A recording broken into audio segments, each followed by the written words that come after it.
Cutter BJP cutter BJP కార్యకర్త అని చెప్పిండు.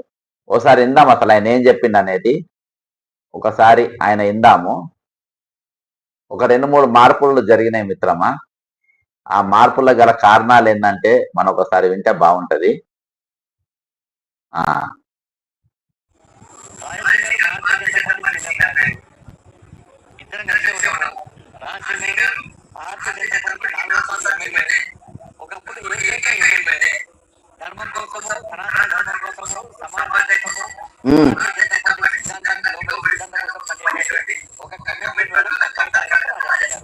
ఓకే, ఏమంటుండు సరే, ఇది పక్కన అర్థం. ఇప్పుడు ఈయన బీజేపీ రాష్ట్ర అధ్యక్షునిగా ఉండే ఈయన్నే చెప్పిండు. ఇప్పుడు ఈయన గెలిచిన ఏకైక ఎమ్మెల్యే, అప్పుడు గెలిచిన ఏకైక ఎమ్మెల్యే ఎవరంటే రాజాసింగ్ గారు అని చెప్పిండు.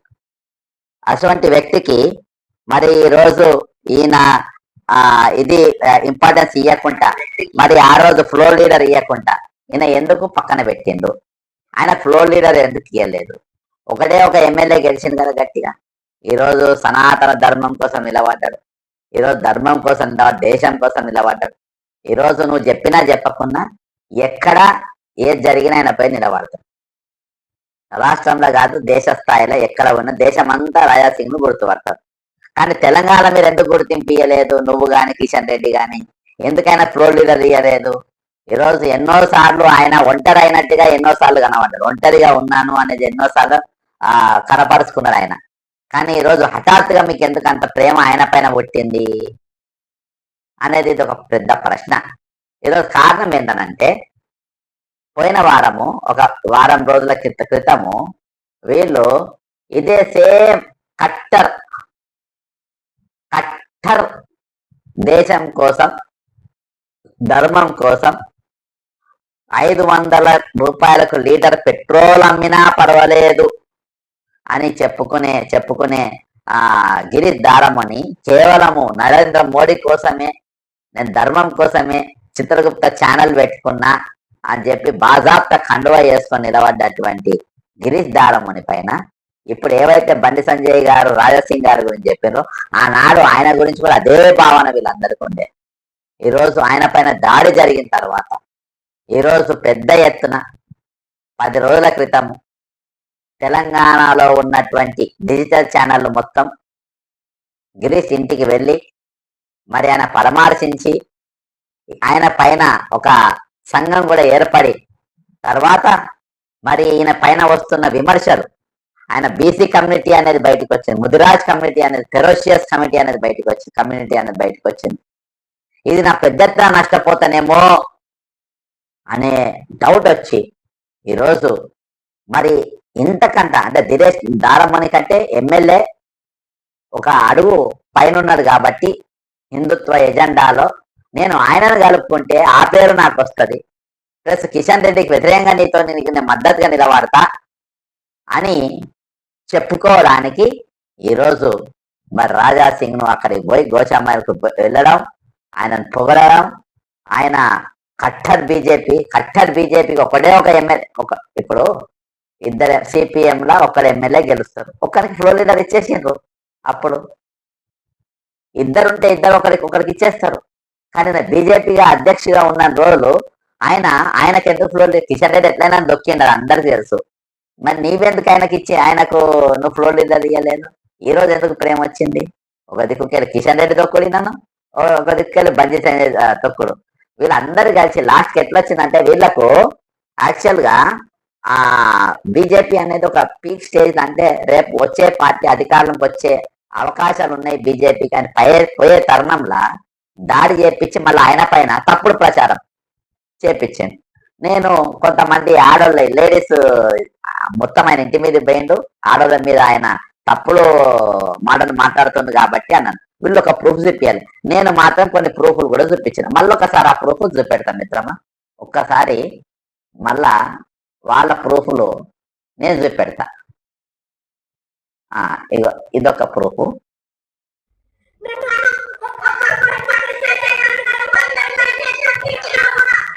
ఈమె నిర్మల్ జిల్లా అధ్యక్షురాలు.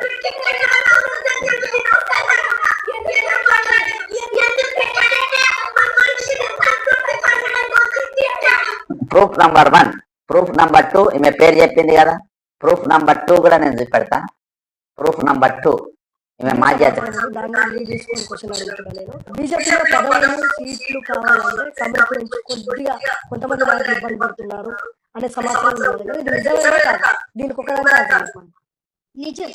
కమిట్మెంట్ అడుగుతున్నారు అనేది ఓకే. ఇక ముందు అవసరం లే, ఆల్రెడీ మనం వినిపించిన మీరు లింక్ చూసుకోవచ్చు. ఈమె ఒక ఐపీఎస్ భార్య, ఈమె కూడా ప్రూఫ్ నంబర్ 2. ఓకేనా.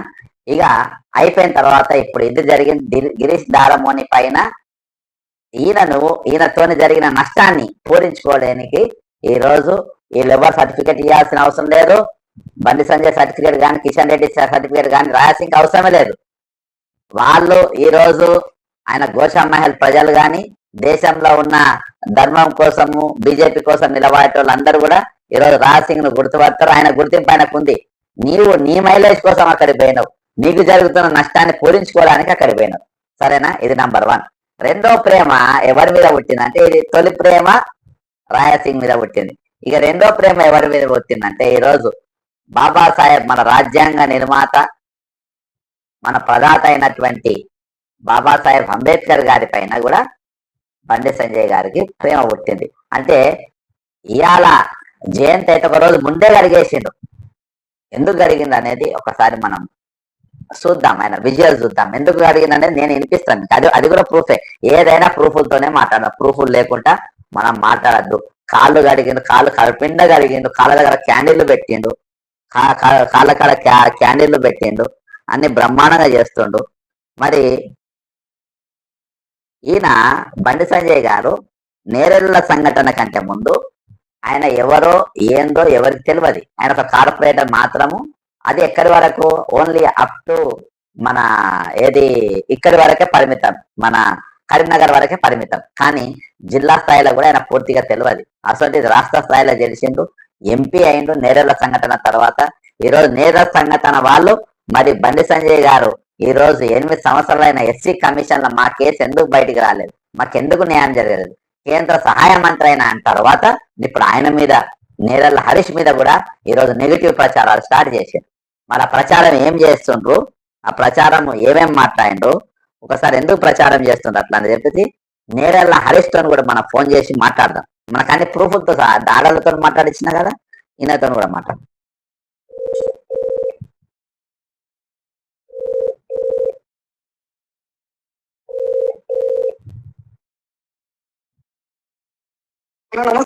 నమస్తే. నమస్తే హరీష్.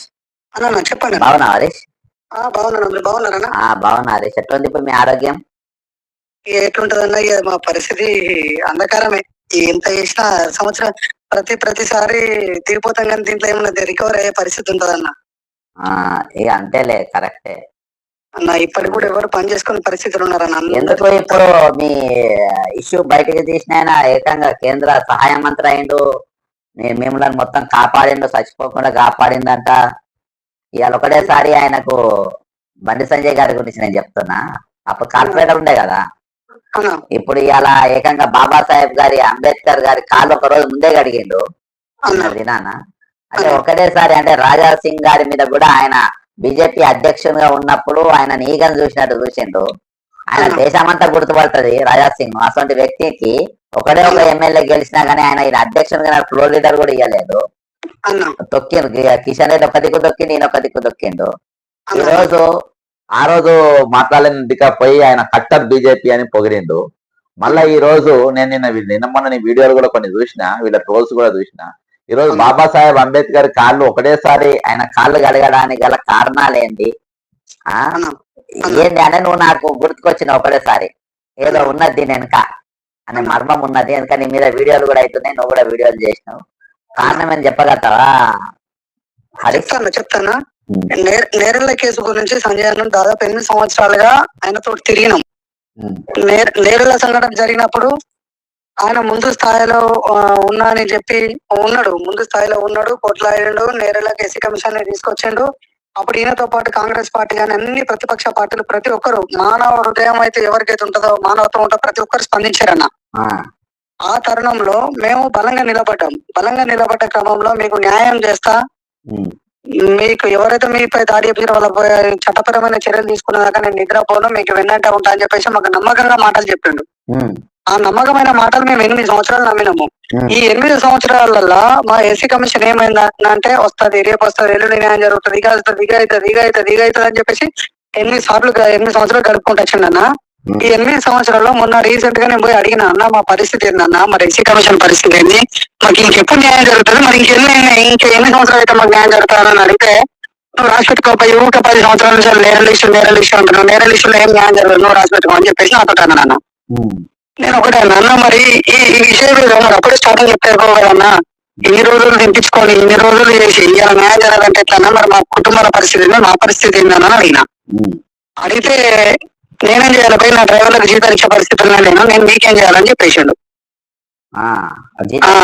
మీరు అడిగిన జీతం కాదు కదా, మీ న్యాయం కలిగితే జీతం అని అడుగుతున్నా. ఇప్పుడు మొన్న ట్రోల్ చేసిన దాంట్లో కూడా మేము క్లియర్ గా నేను అడిగింది ఒకటే, నేరల్ల కేసు విషయంలో ఎస్సీ కమిషన్ కావాలని అడిగిన. ఆయన ఏమని చెప్పిస్తుండ్రు బీజేపీలో కొంతమంది తోటి, పైసలు ఇచ్చినాం అంటే పైసలు నువ్వు బహిర్గతం ఇయ్యంగా నేను ఏ రోజైనా వస్తానన్నా, నువ్వు మాకు సాయం చేస్తా అంటే ఏ రోజైనా నేను అడ్డుపడ్డానా, నువ్వు మీడియా ముఖంగా చెప్తా అంటే నేను కాదన్నా. నేను అడిగింది ఎస్సీ కమిషన్ రిపోర్ట్ బయట పెట్టమని చెప్తే పైసలు అని చెప్పేసి పూర్తిగా నేరల్ల కేసు విషయంలో ఎస్సీ కమిషన్ తప్పక పట్టబోయారని చేస్తున్నా. ఆ రోజేమో నేరల బాధితులకు అన్యాయం జరిగింది, తడిగిరి ప్రయోగించిందని మొత్తం మమ్మల్ని వెంబడేసుకొని తిరిగి రాష్ట్ర వ్యాప్తంగా ఆయనకి ఏ రకంగా మళ్ళీ ఆ రకంగా తీసుకున్నాడు రాజకీయంగా. మరి ఇలా మరి న్యాయం చేసే విషయానికి వస్తే పైసల ప్రస్తావన ఎందుకు వస్తుంది నీకు? పైసలు మేము బహిర్గతంగా మా కుటుంబాలను ఆదుకుంటా అంటే మేము వద్దన్నామా, లేకపోతే ఏ పార్టీ అని అడ్డుపట్టదా? మాకు కావాల్సింది ఎస్సీ కమిషన్ రిపోర్టు. నువ్వే ఉన్నావు, నీకు తెలియకుండానైతే జరగదు. నేరలకు పిలిపించండు, ఎస్సీ కమిషన్ ఏర్పాటు చేసిండు. వాళ్ళు క్లియర్ గా నేరల్లో ప్రజా కోర్టు పెట్టి చెప్పారు. బాధితులపై ఎవరైతే 3rd డిగ్రీ చేశారో విశ్వజిత్ కంపాటి ఐపీఎస్, ఎస్ఐ రవీందర్, ఇతర పోలీసు సిబ్బంది పైన ఫస్ట్ వాళ్ళ పైన SC and ST atrocity case నమోదు చేయాలి. బాధితులు ఎవరైతే ఉన్నారో వాళ్ళ జీవితాలు అంధకారంగా ఉంటాయి కాబట్టి పని చేసుకొని బతకలేరు కాబట్టి వాళ్ళ కుటుంబానికి 3 ఎకరాల భూమి, ఒక ప్రభుత్వ ఉద్యోగము, ఆర్థికంగా సాయం చేయాలని చెప్పేసి మాట్లాడారు. నేను ఈ విషయాన్ని అడిగినప్పటి నుంచి 8 ఏళ్ల నుంచి ఎలాంటి రిపోర్ట్ లేదన్నా. మొన్న 2-3 రోజుల కింద నేను బాగా బలంగా ప్రశ్నిస్తే అంత మొన్న ఎస్సీ కమిషన్ తోటి హడావిడి ఒక రిపోర్ట్ రిలీజ్ చేశారు. ఆ రిపోర్ట్ లో ఏముందన్నా, గత 2017లో జరిగిన తర్వాత ఎస్సీ కమిషన్ రిపోర్ట్ ఎన్ని రోజులు పడతానో మనకు రిపోర్ట్ ఇవ్వడానికి? ఒక వారం 15 రోజులు, 45 days, 2 months అనుకుందామన్నా. అంటే 2 months అంటే 2017లో ఇచ్చే రిపోర్ట్ 2025 ఇట్లా వచ్చింది రిపోర్టు. అంటే నేను ఒక వీడియోనికి వ్యతిరేకంగా ఒక మాట మాట్లాడితేనే నువ్వు అంత బాధపడితే, మరి 8 మంది కుటుంబాలు సర్వనాశనమై నడవలేక, బతకలేక, సావలేక మేము మా జీవితాన్ని నిలదీస్తుంటే ఇలా నిన్న 2-3 రోజుల కింద కమిషన్ రిపోర్ట్ రిలీజ్ చేసి పోలీసుల యాక్షన్ తీసుకోవాలని ఇచ్చాడు. ఆ కమిషన్ రిపోర్ట్ లా మాకు ఫేవర్ గా లేదన్నా. అంటే మామూలుగా మా పోలీసుల యాక్షన్ తీసుకోమనే అంశాన్ని అయితే ఉన్నది, కానీ సోషల్ మీడియాలో ఎస్సీ కమిషన్ కు ఉల్టా మాట్లాడుతున్నారు కాబట్టి అట్లా తీసుకుంటే చట్టపరిధము మేము చర్యలు తీసుకుంటామంటే, మరి అదే ఎస్సీ కమిషన్ నేరల బాధితుల విషయంలో ఎంటర్ అయ్యి ఇంతవరకు ఎందుకు న్యాయం చేయలేకపోతుంది? సరే ఎస్సీ కమిషన్ అమ్ముడు పోలేదు అనుకుందాం మనం, ఓకేనన్నా. ఇప్పుడు కేంద్రము పరిధిలో ఎస్సీ కమిషన్ ఉంటుంది, దానికి కాంగ్రెస్ కు సంబంధం ఉండదు, టీఆర్ఎస్ కు సంబంధం ఉండదు, ఇంకా వేరే ఎవరికి సంబంధం ఉండదు. ఇప్పుడు అప్పుడు నువ్వు కార్పొరేటర్ నేరల్ ఇష్యూ అయినప్పుడు కార్పొరేటర్ స్థాయిలో ఉన్నావు. ఈ రోజు కార్పొరేటర్ స్థాయి నుంచి కేంద్ర మంత్రి అయినావు. నువ్వు కార్పొరేటర్ స్థాయిలో ఉన్నప్పుడు కరీంనగర్ తప్ప ఎవరు తెలియదు. ఇవాళ కొంతమంది వీడియోలు చేపిస్తుండ్రు, ఇవాళ నేరల సంఘటన అయింది, బండి సంజయ్ లేకపోతే నేరల బాధితులు లేరని చెప్తుండ్రు. ఈ విషయం వాస్తవమే, ఇది నేను 100% యాక్సెప్ట్ చేస్తా. అదే నేను చెప్పగలుగుతున్నా నీ వేదిక ద్వారా, నేరల బండి సంజయ్ లేకపోతే నేరల బాధితులు లేరనేది ఎంత నిజమో, నేరల ఇష్యూ లేకపోతే బండి సంజయ్ లేననేది కూడా అంతే నిజం. ఇలా ఆయన ఇది జగమెరిగిన సత్యం. తెలంగాణలో ఉన్న ప్రతి యువకునికి, ప్రతి అక్క చెల్లెలు అందరికీ తెలుసు. బండి సంజయ్ నేరల్ ఇష్యూ కాకముందు కార్పొరేటర్, నేరల్ ఇష్యూ అయిన తర్వాత కేంద్ర మంత్రి. ఇలా నేరల్ ఇష్యూలో బాధితులకు ఎండగా ఉన్నది ఎంత నిజమో, బండి సంజయ్ కి ఇలా కేంద్ర మంత్రి అవడానికి కూడా కారణం నేరల్ ఇష్యూ. మేము ఎక్కలేని స్టేజ్ లేదన్న, ప్రతి స్టేజ్ ఎక్కినాము, ఆయన కోసం ప్రచారం చేసినాము. 2 సార్లు ఎంపీ పోటీ చేస్తే, ఎమ్మెల్యే పోటీ చేస్తే ప్రతిసారి సంజయ్ నగర్ బల్ల గుద్దినట్టు చెప్పినాము.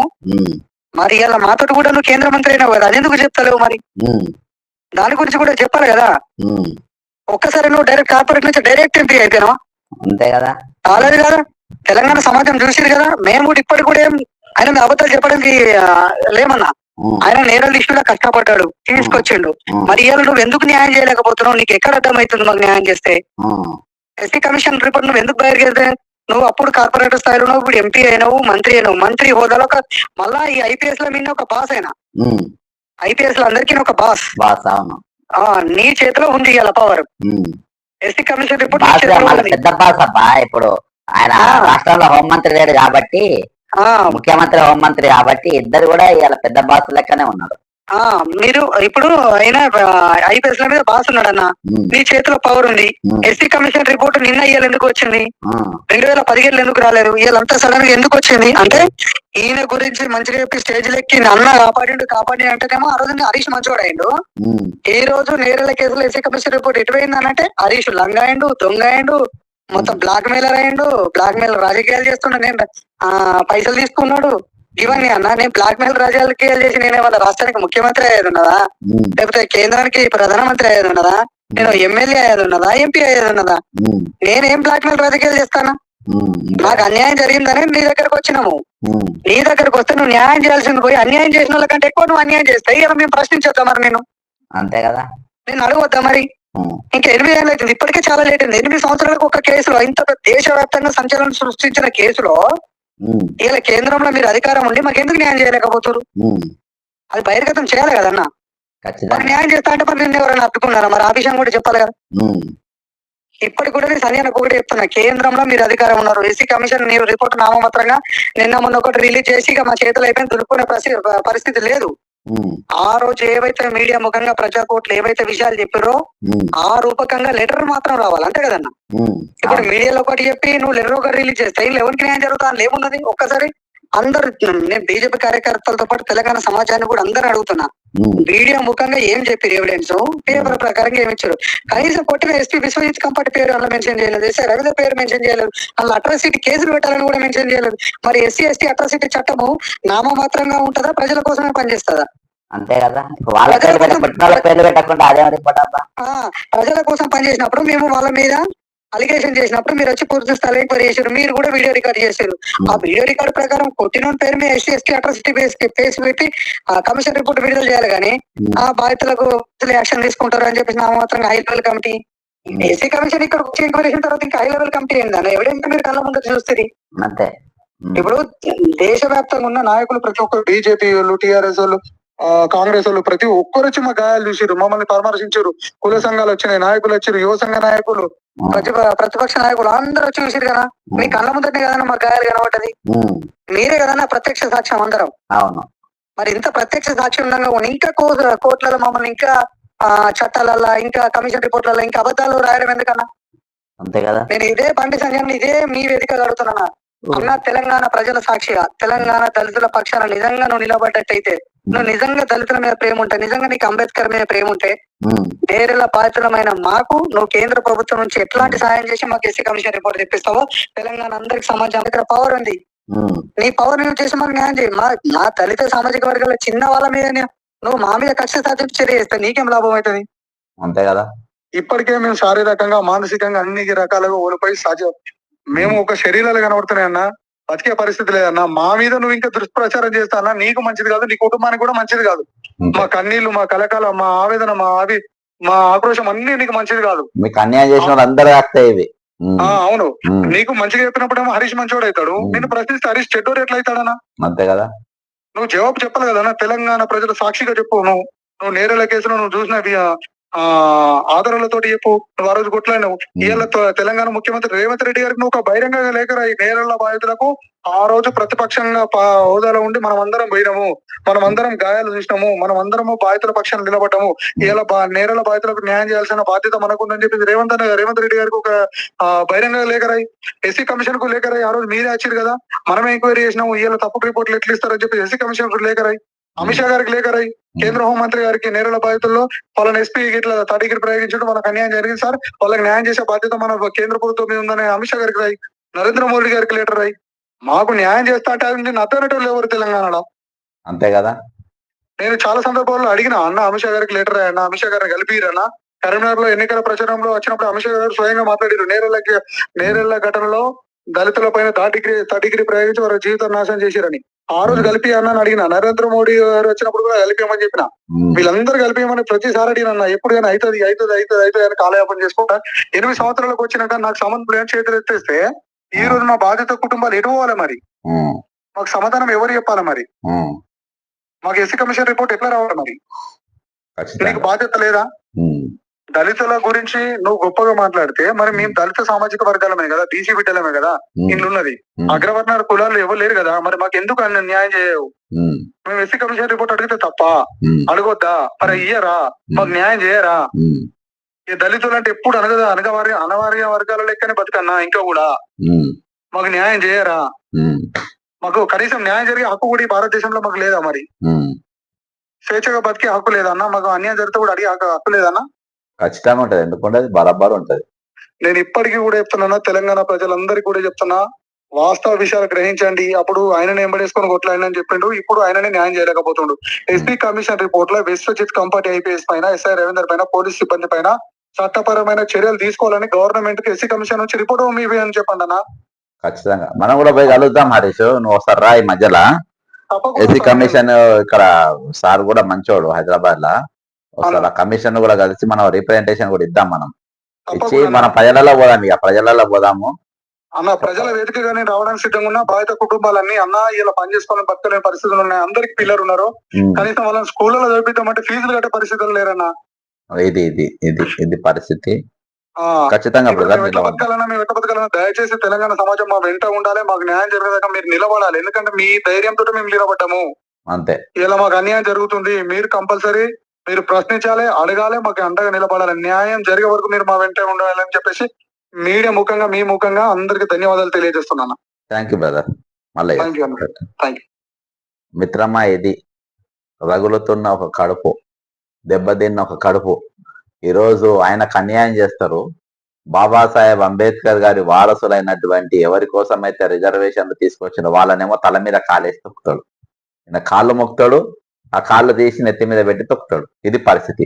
గిరీష్ హరీష్లు ఇద్దరు కూడా వాళ్ళు ప్రశ్నించడం మొదలుపెట్టి మాకు జరుగుతున్న అన్యాయం, మనం చెప్పేది ఒకటి చేసేది ఒకటి అని అడిగినందుకు ఈరోజు ఆయన మీద దాడి చేసి ఆడోళ్ళ మీద తప్పుడు ప్రచారాలు చేస్తుందని చెప్పేసి తప్పుడు స్టోరీ అల్లి ఈరోజు పోలీసులు మొత్తం ఆయన కబంధ హస్తాలలో పెట్టి ఆయనకు ఎటువంటి దారి లేకుండా కుటుంబస్తుల ముందే చిన్న పిల్లల ముందు, భార్య ముందు వాళ్ళ మీద దాడి చేసిన పరిస్థితి.